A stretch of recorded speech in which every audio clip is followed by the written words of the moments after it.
सभा के इतिहास के बारे में आप जानते हैं। इतिहास गवाह है कि जब जब कोई जम्मू कश्मीर पर काले बादल मंडराए हैं, हमारे बुजुर्ग बिला लिहाज मज़ो मिलत, बिला लिहाज जात पात इकट्ठे हुए हैं, इकट्ठे होकर इस गुलदस्ते को बनाए रखा है। आप जानते हैं कि हमारे देश के अंदर इलेक्शंस होते हैं, अलग अलग समय पर भी होते हैं, पूरे देश के इलेक्शन पार्लियामेंट के भी होते हैं। और आस्ता आस्ता आस्ता जो सियासत में गिरावट आई है वो यहाँ तक आ गई है कि वोट हासिल करने के लिए कोई भी हरबा इस्तेमाल करना पड़े उसमें रुकते नहीं हैं। इलेक्शन हो रही हैं, अजीब किस्म के नारे लग रहे हैं, अजीब किस्म की बातें हो रही हैं। ये कहाँ बातें सुनी थी? कोई मांग कर रहा है कि करेंसी नोट्स पर देवी देवताओं के फ़ोटो होने चाहिए, कोई कुछ कई किस्म की बातें कर रहे हैं, और कोई हिंदू मुस्लिम की बात, क्रिश्चियन की बात, सिख की बात, अजीब किस्म के पाकिस्तान के हाथ में कहीं खेल रहे हैं। एंटी नेशनल एलिमेंट जो है सिर उठा रहा है। ये सारी बातें जो हैं, ये सारी बीमारी इस चीप सियासत की वजह से हो रही है। डोगरा सदर सभा ने फिर से ये देखते हुए कि यहाँ जम्मू कश्मीर के अंदर हरबे पाकिस्तान ने क्या इस्तेमाल किए और क्या कश्मीर के अंदर लोगों को भड़काया, एंटी नेशनल फोर्सेस उभरी, और उन सब को देखते हुए जिसका साया जम्मू पर भी पड़ रहा था, इस डुग्गर प्रदेश के अंदर भाईचारा बना रहे, ये बाशूर लोगों ने इकट्ठे होकर यहाँ फैसला किया और मैदान में निकले। आप जानते हैं 84 में क्या हुआ? पंजाब के अंदर आग लगी थी, उसकी चिंगारियाँ यहाँ पड़ रही थी, और उसका रिज़ल्ट क्या हुआ? हिंदू सिख के फसाद हुए, जम्मू की दीवारें खून से रंगी गईं, उसको फिर धोया इकट्ठे होकर, सारा हिंदू मुस्लिम सिख ईसाई भाईचारा इकट्ठा हुआ।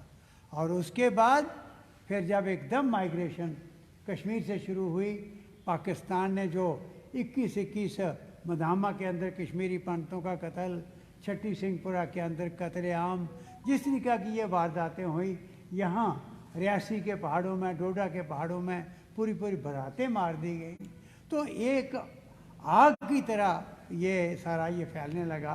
कम्युनलिज्म, जात पात, मज़हब का रंग जिस तरीके से वो दिखाने लगे, उस वक्त भी यहाँ पर इसी प्लेटफॉर्म पर सारे इस गुलदस्ते ने बाहर निकल कर उन चिंगारियों को मसल दिया और यहाँ के भाईचारे पर आंच नहीं आने दी।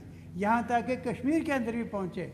हम कहते रहे कि आपके जो बच्चे आज जंगलों में जो पाकिस्तान के हाथ चढ़ गए हैं, आखिर क्या उनकी लाइफ है, कितनी देर रहेंगे? हर घर में रोना था, चाहे हिंदू था, चाहे मुसलमान था, चाहे सिख था, चाहे ईसाई था। हर गुरुद्वारे में, हर मस्जिद में, हर मंदिर में, हर गिरजा में हमने जाने की कोशिश की। इसलिए इन सब चीज़ों को देखते हुए अब जो हालात बने हैं, आप देख रहे हैं पूरे देश के अंदर किस किस्म के अभी इन इलेक्शनों में नारे लगे। यानी कोई डेवलपमेंट की बातें नहीं, कोई देश की बातें नहीं, बातें दूसरी चल पड़ी। वोट अब जिस दिन से ये रिज़ल्ट निकले हैं, रिज़ल्ट क्या है? जिस दिन इलेक्शन या समाप्त हुए, चाहे हिमाचल में चाहे गुजरात में, कोई लफ्ज़ सुना किसी ने? कोई किसी के लफ्ज़ नहीं सुना। तो इसका मतलब सिर्फ वो हवा उस वक्त आती है लोगों को भड़काने के लिए, वोट लेने के लिए, जब इलेक्शन अनाउंस होते हैं। अब जम्मू कश्मीर के अंदर जो हालात इस वक्त बने हुए हैं, आप सब जानते हैं, यहाँ भी असर हो रहा है और कई किस्म की आवाज़ें निकलती हैं, और इलेक्शन नज़दीक हैं।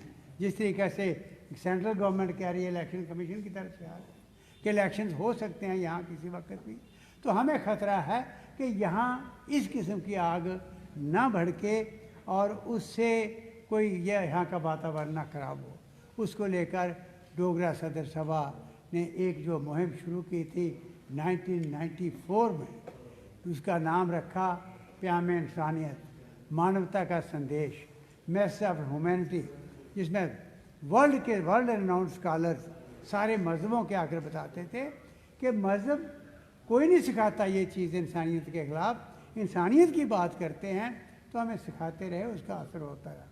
उसी को आगे चलाते हुए आप जानते हैं साहब, 8 दिसंबर को टीचर भवन गांधीनगर में जो हमारी मैसेज ऑफ ह्यूमैनिटी कॉन्फ्रेंस हुई, किस तरीके से लोग आए, किस तरीके से पूरा इंटेलिजेंसिया, पूरे हर मज़हब के, हर जाति के लोग उस भवन के अंदर, जगह नहीं थी। हम माफ़ी मांगनी पड़ी हमें उनसे, जगह नहीं थी, गेट के बाहर धक्के खा रहे, लेकिन लोग का इकट्ठे होकर इस मशाल को देखने के लिए आ गए। चाहे वो पुंछ था, राजौरी था, डोडा था, कठुआ था, उधमपुर था, सब जिलों से, कि भाई ये एक मशाल जगी है। और उस दिन पहली दफ़ा जम्मू कश्मीर की हिस्ट्री में कि एक ही मंच पर 2 गवर्नर थे, जो एक भाईचारे की बात, किस ढंग से धर्मों की बात की कि धर्म क्या सिखाता है, वो चीज़ वहाँ पर बता रहे थे। और ख़ासकर दोनों हमारे लेफ्टिनेंट गवर्नर भी और आरिफ खान साहब ने भी किस ढंग से बयान किया, आज तक लोग नहीं भूल रहे और डिमांड कर रहे। और वो हमने कॉन्फ्रेंस की थी। अब आज के सामने हम ये अनाउंस कर रहे हैं, एक तो अपील कर रहे हैं कि मेहरबानी करके आओ इस गुलदस्ते को, इस इकट्ठ को हम बनाए रखें। और जो मैसेज गांधी जी ने दिया कि भाई अगर कोई रोशनी किरण नज़र आई है तो वो जम्मू कश्मीर से आई है, आओ आज इस गुलदस्ते को हम बचाए रखें। और इन ताकतों से जो आसपास की दुश्मन जिस तरीके से घिनौना खेल खेलना चाहता है, उसका मुकाबला हम भी डट के करें और अपने भाईचारे को आँच ना आने दें। आगे इलेक्शन आ रहे हैं, उस वक्त कोई एक्सप्लॉइट ना करे, अपने अपने ढंग से लोग, उनको हम एजुकेट करने की कोशिश करें, एक्सप्लॉइटेशन में ना हो, अपने ढंग से अपनी बुद्धि का इस्तेमाल करके अपने वोटों का इस्तेमाल करें और कोई भाईचारे को आँच ना आए। उसको लेकर हमने फैसला किया है कि ऐसी कॉन्फ्रेंस जो है, ऐसे बुद्धिजीवियों को यहाँ सुनने को मिले, ऐसी कॉन्फ्रेंस हम इस खित्ते के कोने कोने में ऑर्गेनाइज करेंगे। जिस तरीके से हमें मैसेज आ रहे हैं, सारे लोग सब कह रहे हैं कि हमारे एरिए में आओ, हमारे इलाके में आओ, तो हम फैसला किया है कि हम उनको भी बुलाएंगे, चलेंगे और ऐसी फोर्सेस का डट के मुकाबला करेंगे जो इस भाईचारे को तोड़नी चाहती हैं और एक अपने मफाद के लिए ऐसी कोई हरकत करता है। तो ये प्रेस नोट आपके सामने है, अगर आपने कुछ पूछना तो